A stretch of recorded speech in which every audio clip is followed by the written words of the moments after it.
बिहार में तीसरे चरण के प्रचार के लिए कांग्रेस अब पूरा दमखम झोंक रही है। आज बिहार में कांग्रेस नेता राहुल गांधी ने 2 रैलियां की है। इस दौरान उन्होंने केंद्र की नरेंद्र मोदी सरकार पर हमला बोला है। कहा, सरकार ने लॉकडाउन में मजदूरों को हजारों किलोमीटर पैदल चलने के लिए मजबूर किया गया। उनके दिल में मजदूरों के लिए कोई जगह नहीं है। मन की बात, नरेंद्र मोदी, मन की बात, ये चलता रहता है। और दूसरी तरफ 8 बजे शाम को नरेंद्र मोदी आते हैं टीवी पे, कहते हैं भाइयों और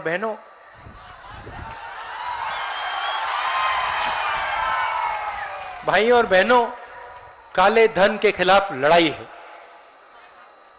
काले धन के खिलाफ लड़ाई है। 500 रुपए और 1000 रुपए का नोट मैं रद्द कर रहा हूं। बर्बाद कर दिया हम लोग को। यह आपने बिल्कुल सही बात बोली। उन लोगों को नहीं, हम लोगों को। मतलब जो हिंदुस्तान के अरबपति हैं, 2-3 अरबपति, उनको बर्बाद नहीं किया, मगर जो किसान है, मजदूर है, छोटा दुकानदार है, युवा है, उनको बर्बाद किया। और उन्हीं को नरेंद्र मोदी ने लाइन में खड़ा किया था बैंक के सामने। याद होगा आपको? अच्छा बताओ, भूल गए क्या? मतलब घंटों खड़े रहे, बारिश में खड़े रहे, धूप में खड़े रहे, भूल गए? खड़ा किया, आपके जेब में से पैसा निकाला था ना? कितना पैसा डाला आपने बैंक में? हाँ, आपका पैसा आपके जेब में से निकाल के नरेंद्र मोदी ने बैंक में डाला, और बैंक से नरेंद्र मोदी ने पैसा निकाल के उन्हीं अरबपतियों का कर्जा माफ कर दिया। तेजस्वी यादव ने नीतीश और केंद्र सरकार पर निशाना साधा है और लॉकडाउन में मजदूरों की अनदेखी करने का आरोप लगाया है। दूसरे राज्य जो जाकर के पलायन करते हैं, खासतौर पे दवाई के लिए, पढ़ाई के लिए और कमाई के लिए।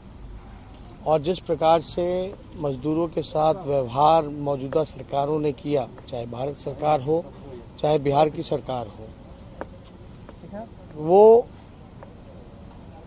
लोगों को कहीं ना कहीं से जो गुस्सा रहा, जिस रवैये को लेकर के 2 महीने तक उनको लाने की कोई व्यवस्था नहीं की गई। वो आए तो उनको अपराधी बोला गया, उनको ये भी बोला गया कि कोरोना फैलाने का काम करेंगे। सुप्रीम कोर्ट के निर्णय के बाद भी बिहार सरकार दावा करती रहेगी कि हम काम देंगे, लेकिन किसी को काम नहीं मिला। उस वजह से बाढ़ का इलाका भी आप देखिएगा, क्योंकि नेपाल से सटा हुआ इलाका है, बाढ़ हमेशा जो है तबाही मचाता है, तो लोग जो हैं काफी प्रभावित हैं। मुख्यमंत्री तक पूछने तक नहीं गए। यूपी के सीएम योगी आदित्यनाथ ने भी चुनावी रैली को संबोधित किया। क्या कुछ कहा उन्होंने, दिखाते हैं आपको। देश की आन मान और शान के साथ किसी भी प्रकार की कोई गुस्ताखी किसी भी हालत में मंजूर नहीं कर सकते, स्वीकार नहीं कर सकते। और इसीलिए भाइयों बहनों, आज हम सब आपके बीच आए हैं आपसे कहने के लिए, ये बिहार विधानसभा का चुनाव कोरोना कालखंड में आप लोग कर रहे हैं। मैं अभिनंदन करूंगा आपके उत्साह और आपके उमंग का। जो उत्साह और उमंग बिहार के अंदर लोगों ने दिखाया है, लोकतंत्र के प्रति भी और साथ साथ बीमारी से बचाव के लिए भी। प्रधानमंत्री मोदी जी ने आह्वान किया है, जब तक बीमारी पूरी तरह समाप्त नहीं हो जाती, बचाव ही सर्वोत्तम उपाय है। हमें हर स्तर पर बचाव करना होगा। 2 गज की दूरी और मास्क जरूरी का पालन करना होगा। और भाइयों बहनों, ये मास्क जरूरी के पालन को, इसका पालन करते हुए देश की कोरोना के खिलाफ लड़ाई को भी हम लड़ेंगे।